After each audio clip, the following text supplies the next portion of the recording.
There's this website called Kijiji.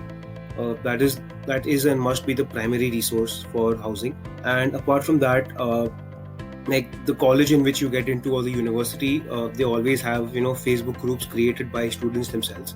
Which and then you have different students coming on that, having discussions where they're staying, when they're going to come in. They're all looking for accommodation.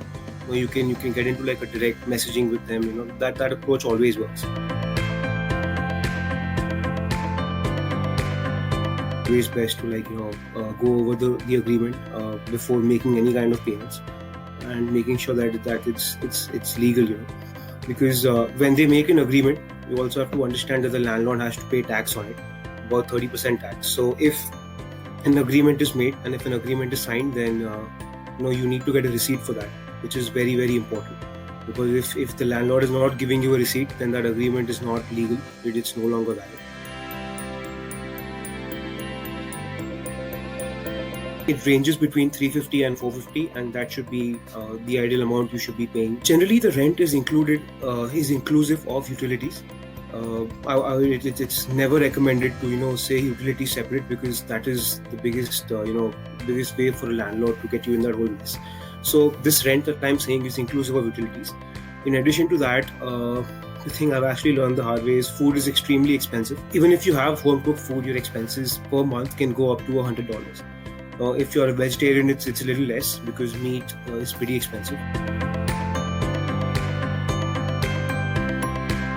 It's inevitable, it's going to happen, but there are ways of dealing with it. I mean, the best way to deal with it is just be in touch with people, keep interacting with them, and make sure you're not isolating yourself. That's it. In terms of character traits, how people behave, how people communicate with each other, the fact that we are staying in Bombay makes it extremely simple. It can get a little challenging if we are from other parts of India.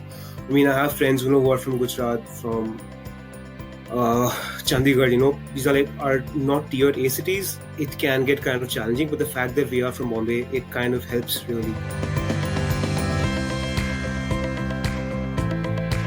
So my program was scheduled. It began on 3rd of September. But my visa actually came on 3rd of September. I received my visa on 3rd, my passport came in on 5th, and I landed here on 7th. And they told me that,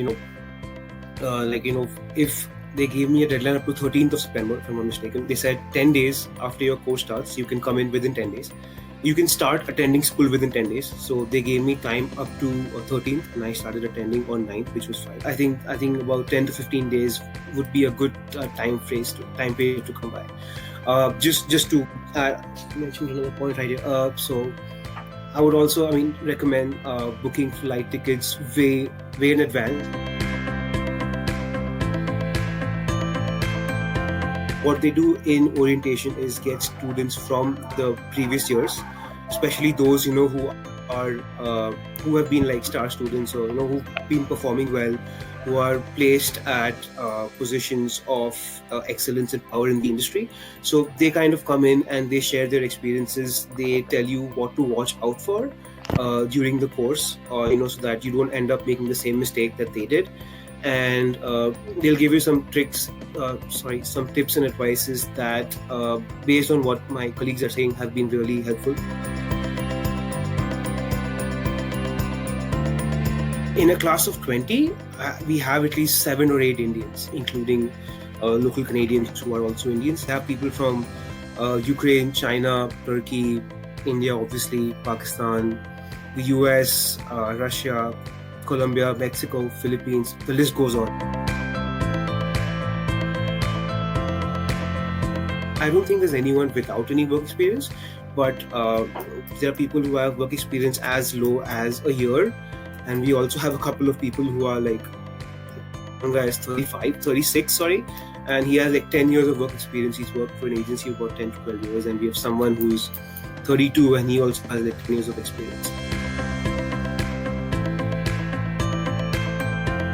Since the fact that I am in marketing, and marketing is a very big industry over here, we are doing a lot of cases from Harvard Business Review or Kellogg's or these kind of places, and the bar is set pretty high. The bar for performance is set pretty high. So it doesn't matter if you've been working on a case for like 17 days and you've been spending 12 hours a day. If your deck at the end of the day is not as per the required standards, you'll probably just get a B or a C or B plus. So yeah, the second semester is generally more challenging than the first one, but the first one is pretty challenging, absolutely.